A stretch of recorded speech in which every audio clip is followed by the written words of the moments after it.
Ms. Carranza is the acting administrator of the Small Business Administration. She was nominated by President Bush and sworn in on December 15, 2006 as Deputy Administrator of SBA. Ms. Carranza, I just want to say thank you for agreeing to testify today. I really appreciate your willingness to come before our committee. I realize that you have been at SBA just 18 months and that many of these Hubzone problems predate you joining the agency. But today you're sitting in the hot seat. And so thank you for being here. That's due warning, I think. It's been hot since I arrived here. Good morning, Chairwoman Velasquez, and thank you very much for the invitation, and also Ranking Member Mr. Chavez. Once again, good morning, and thank you for the opportunity to testify today. While I'm proud of the reforms I've made in my time at SBA, more work remains. As other panelists have described, the administration of our Hubzone program leaves considerable room for improvement. In fact, in September 2007, I testified about our concerns over flaws that needed attention, but the more work we identified to fix these problems, the more we uncovered. Could you possibly pull the mic a little bit closer? Certainly. Thank you. We welcome the GAO's report and work, and as our response to their audit makes clear, we agree with their assessment. In fact, GAO's conclusions only confirm what we had already uncovered. Now we're working so that this program will better accomplish its goals, and I'd like to describe our specific actions. First, GAO recommended immediate steps to correct the Hubzone map. Further, they recommended that we ensure it is frequently updated with the most recent data. Problems with the map were, in fact, what uncovered the program's serious mismanagement. In response to a congressional inquiry about whether a specific county qualified, the Hubzone program determined that it did. Then several days later, SBA found that it was, in fact, not qualified. In determining how much a mistake was made, senior managers learned the initial determination was done manually. This pointed to the fact that the map hadn't been updated for more than 18 months. This, in turn, set off a cascading series of revelations. In getting to the bottom of these issues, a process that accelerated as time went on, the extent of the program's problems became increasingly clear. It also became increasingly clear that the program needed new leadership. We have brought on new program management who are committed to reform, completing an objective that predates GAO's call to fix the map. On July 3rd, a new contract was executed. This contract provides strict timetables and procedures so that going forward the map remains current. The new map will be available August 29th. In its second recommendation, GAO urged more consistently obtaining supporting documents in the application process. Also, they recommended more frequent site visits to ensure eligibility. In response, a draft of our new application processing manual was completed July 2nd. It establishes guides about supporting documents, what is required, and how to handle these requests. It also includes instructions regarding site visits. We believe that by more effectively marshaling our district office resources, we can quickly accomplish this objective, and Hubzone is working with the field operations to produce clear procedures. Presently, this draft is being reviewed and finalized. This process will be completed by September.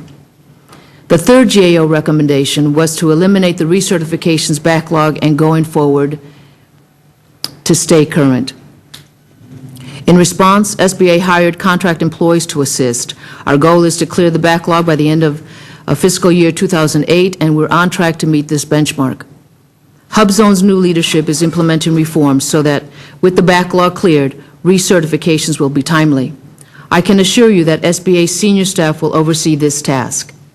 The fourth GAO recommendation was to formalize timeframes for processing proposed decertifications.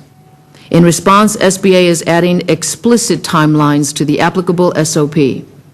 This process will be completed by the end of August.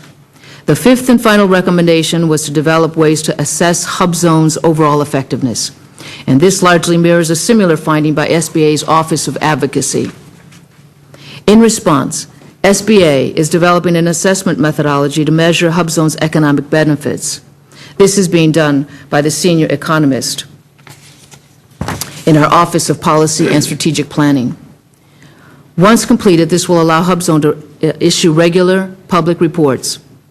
The methodology's development is well underway, and the final product is expected by August. To ensure the participation of all stakeholders, SBA will publish this methodology for public comment.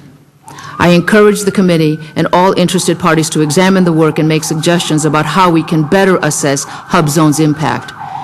After evaluating the comments, SBA will publish a final methodology detailing the measures that will be used.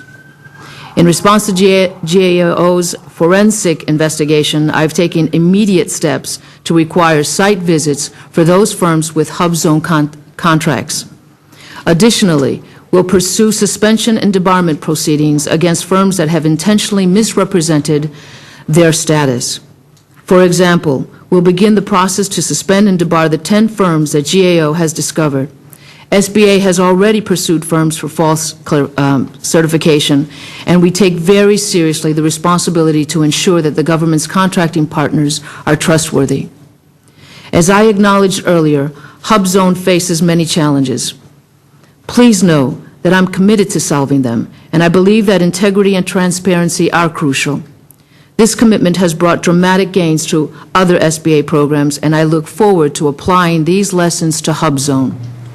For example, by month's end, we will roll out our new Business Development Management Information System, which permits electronic 8A and small disadvantaged business certifications and annual reviews. This is a major upgrade to more effectively manage this vital program. Last month, we released our third procurement scorecard, this one focused on meeting contracting goals.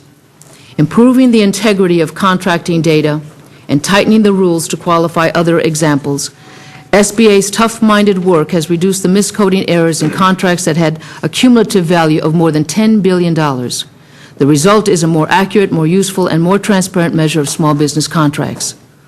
While these efforts have taught us valuable lessons, the reform process for HubZone especially reminds me of the earlier need to re-engineer SBA's disaster assistance program.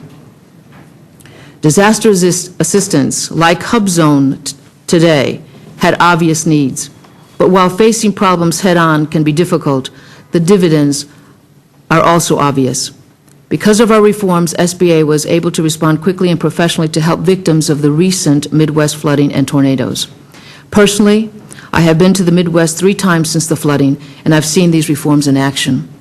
So while it pains me to have to describe these problems with our HubZone program, I'm also confident that we can solve them and ensure that HubZone accomplishes the noble purpose of which it was established. Thank you, and I would be pleased to answer any questions. Thank you, Ms. Carranza.